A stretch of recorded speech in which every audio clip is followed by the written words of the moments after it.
حضرت بلال حبشی رضی اللہ تعالی عنہ کا اسلام اور مصائب۔ بسم اللہ الرحمن الرحیم۔ السلام علیکم عابدین وائس یوٹیوب چینل کے معزز خواتین و حضرات۔ حضرت بلال حبشی رضی اللہ تعالی عنہ مشہور صحابی ہے جو مسجد نبوی کی ہمیشہ مؤذن رہے۔ شروع میں ایک کافر کے غلام تھے، اسلام لے آئے جس کی وجہ سے طرح طرح کی تکلیفیں دیے جاتے تھے۔ امیہ بن خلف جو مسلمانوں کا سخت دشمن تھا، ان کو سخت گرمی میں دوپہر کے وقت تپتی ہوئی ریت پر سیدھا لٹا کر ان کی سینے پر پتھر کی بڑی چٹان رکھ دیتا تھا تاکہ وہ حرکت نہ کر سکے، اور کہتا تھا کہ یا اس حال میں مر جائے اور زندگی چاہیے تو اسلام سے ہٹ جائے، مگر وہ اس حالت میں بھی احد احد کہتے تھے، یعنی معبود ایک ہی ہے۔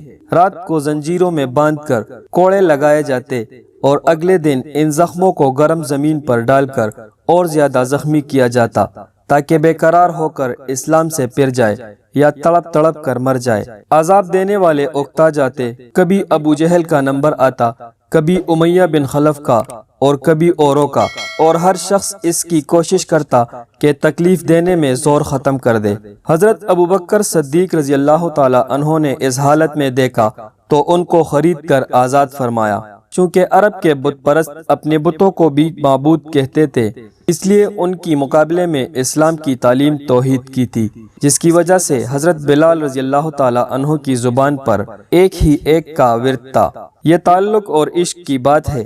ہم جھوٹے محبتوں میں دیکھتے ہیں کہ جس سے محبت ہو جاتی ہے اس کا نام لینے میں لطف آتا ہے، بے فائدہ اس کو کروٹا جاتا ہے، تو اللہ کی محبت کا کیا کہنا جو دین اور دنیا میں دونوں جگہ کام آنے والی ہے۔ یہی وجہ ہے کہ حضرت بلال رضی اللہ تعالی عنہ کو ہر طرح سے ستایا جاتا تھا، سخت سے سخت تکلیفیں پہنچائی جاتی تھی، مکہ کے لڑکوں کے حوالے کر دیا جاتا کہ وہ ان کو گلی کوچوں میں چکر دیتے پھرے، اور یہ تھے کہ ایک ہی ایک ہے کی رٹ لگاتے تھے۔ اسی کا یہ صلہ ملا کہ پھر حضور صلی اللہ علیہ وسلم کی دربار میں مؤذن بنے، اور سفر حضر میں ہمیشہ اذان کی خدمت ان کے سپرد ہوتی۔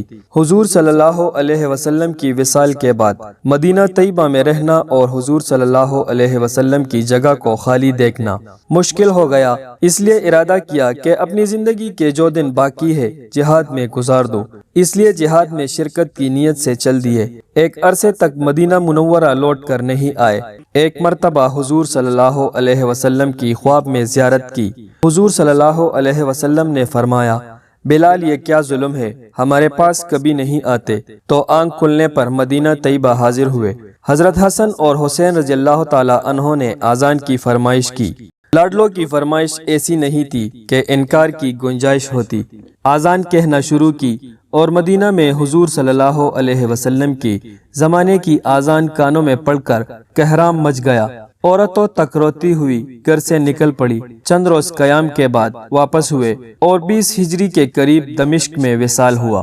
دعا ہے اے رب کریم مولا کہ ہمارے دلوں کو آقائے دو جہان کی محبت سے بھر دے، آمین یا رب العالمین۔